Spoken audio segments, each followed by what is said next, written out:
Islândia, o país nórdico insular, que é uma das nações mais ricas e desenvolvidas do mundo, com um PIB de 21,7 bilhões de dólares, conhecido por suas paisagens únicas, vulcões e também por ser o país mais seguro da Terra. Além disso, sua população de apenas 366 mil habitantes possui uma altíssima qualidade de vida e é considerado o país mais igualitário do mundo. No entanto, devido à natureza de sua pequena economia, a Islândia está sempre exposta a alta volatilidade, como após a crise financeira de 2008, onde o país entrou em uma séria recessão e teve que recorrer ao FMI para evitar a falência. Mas apesar disso, a nação conseguiu superar esse período e se recuperou exponencialmente, através do impulsionamento de alguns setores fundamentais para sua economia, como o turismo. E nesse vídeo, vamos entender como a Islândia conseguiu prosperar e se tornar o país mais seguro do mundo, mesmo com uma economia tão pequena, além de mencionar seus problemas e limitações para o futuro. Para entender a história da Islândia, precisamos saber um pouco do seu passado, pois até a década de 70, a Islândia era um país pobre e estava no mapa da ONU de países em desenvolvimento, com 80% das suas exportações sendo relacionadas à pesca. E esse fato levou a uma série de conflitos com os ingleses, que ficariam conhecidos como as Guerras do Bacalhau, uma vez que a Islândia declarou uma zona econômica especial do Oceano Atlântico Norte, de 321 quilômetros, estendendo seu território para desfrutar da pesca de diversos peixes da região. E essa expansão levou a incidentes entre os barcos islandeses e os britânicos, levando os ingleses a deslocarem navios de guerra para evitar conflitos entre os barcos dos dois países. Porém, em 1976, o governo britânico cedeu a região após a Islândia ameaçar fechar uma base da OTAN. Mas o que de fato viria a mudar a história econômica da Islândia seriam os anos 90, pois nessa época houve uma série de reformas de mercado visando abrir o país para o comércio internacional, com a redução de impostos, privatizações e desregulações, mas notoriamente do setor financeiro. Além disso, a entrada no Espaço Econômico Europeu em 1994, que era uma área de livre circulação de mercadorias, serviços e pessoas, permitiu uma maior integração da economia islandesa com outras economias europeias. Com isso, rapidamente o país passou a experimentar um grande fluxo de capital estrangeiro, e os bancos islandeses começaram a usar o dinheiro para investimentos em outras nações europeias.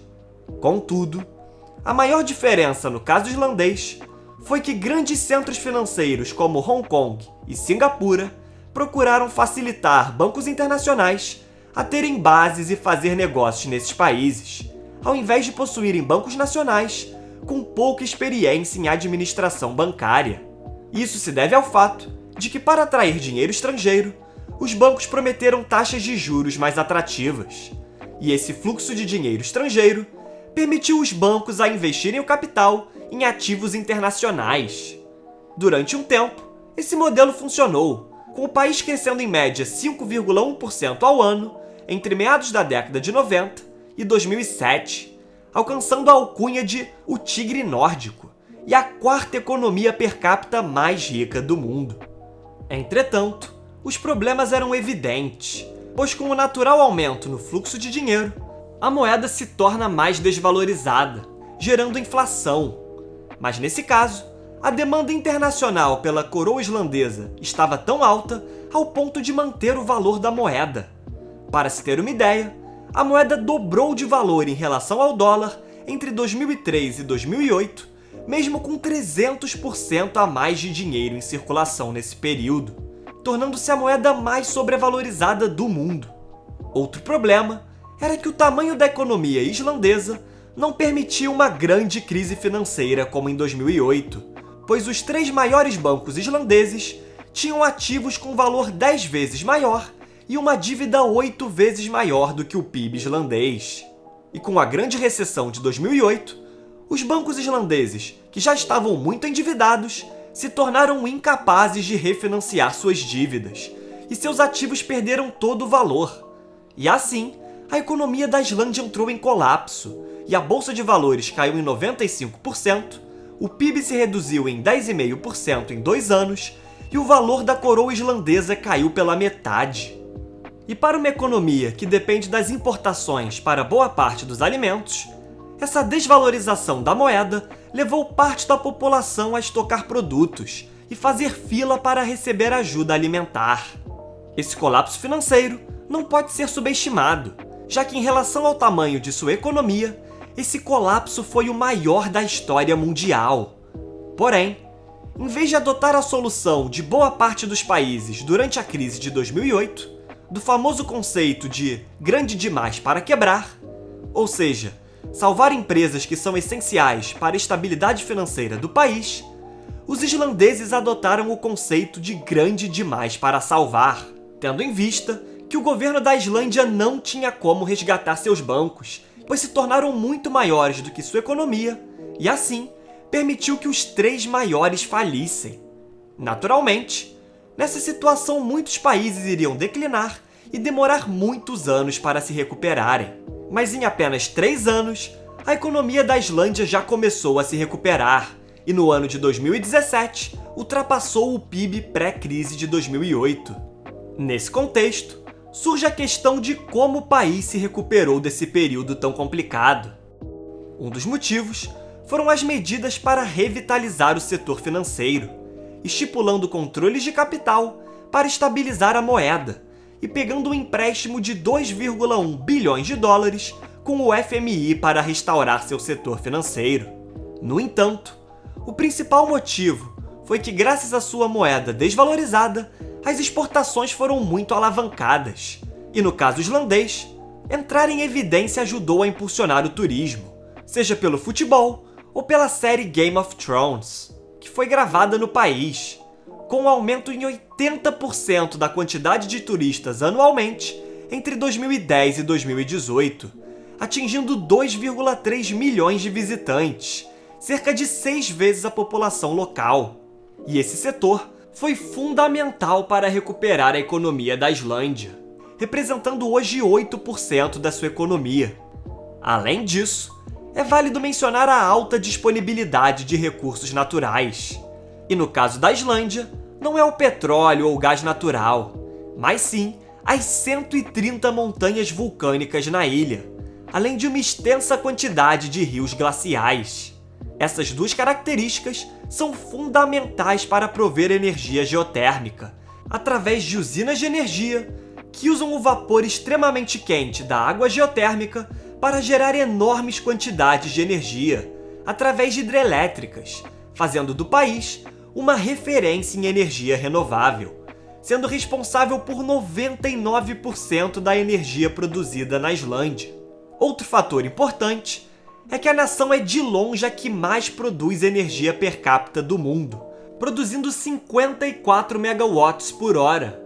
Para efeitos de comparação, o segundo país é a Noruega, que produz 26 megawatts por hora per capita. E essa abundância de energia faz a energia islandesa ser muito barata em relação a outros países, com os preços de eletricidade e aquecimento sendo cerca de 32% menor do que a média da União Europeia. E os benefícios de uma energia barata não estão apenas na população, pois a Islândia se tornou atrativa para a mineração de criptomoedas através de data centers por 2 principais fatores, sendo eles o seu clima frio, que ajuda na regulação do calor interno das minas sem a necessidade de gastar dinheiro com resfriamento, além da energia barata em abundância, o que torna sua operação possível e muito lucrativa. Essa atividade está crescendo muito e o consumo de energia destinada a esse processo atualmente já supera o consumo de toda a população do país.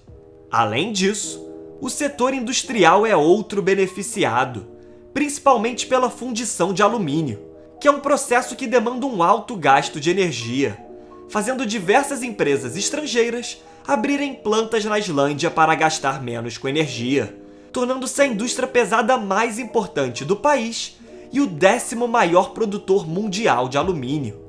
2 exemplos disso são 2 das principais empresas de alumínio dos Estados Unidos, a Alcoa e a Century Aluminium, que abriram plantas na Islândia, pois o custo com eletricidade é cerca de 30% menor do que nos Estados Unidos. Outro fato que é importante mencionar é que a Islândia é considerado o país mais seguro do mundo. E é claro que sua população pequena desempenha uma certa relevância, já que nas cidades, boa parte das pessoas se conhecem e tem uma forte relação de união. Tal fator é potencializado com o extenso modelo de bem-estar social nórdico, que garante saúde e educação de qualidade para toda a sua população, além da posição de destaque em diversos índices que evidenciam a sociedade avançada, como o país com mais igualdade de gênero, um dos mais baixos índices de desigualdade social e também uma das populações mais felizes do mundo. Portanto, a Islândia conseguiu uma notável recuperação e é um exemplo no que tange ao uso de energias renováveis e aproveitar os seus recursos para desenvolver uma das sociedades mais avançadas e prósperas, em meio às volatilidades e limitações de sua pequena economia. Muito obrigado a você que chegou até aqui. Se possível, comente abaixo o próximo tema que você deseja ver aqui no canal. Além disso, curta o vídeo, se inscreva e compartilhe o conteúdo com seus amigos. Agradeço novamente pela sua audiência e até o próximo vídeo.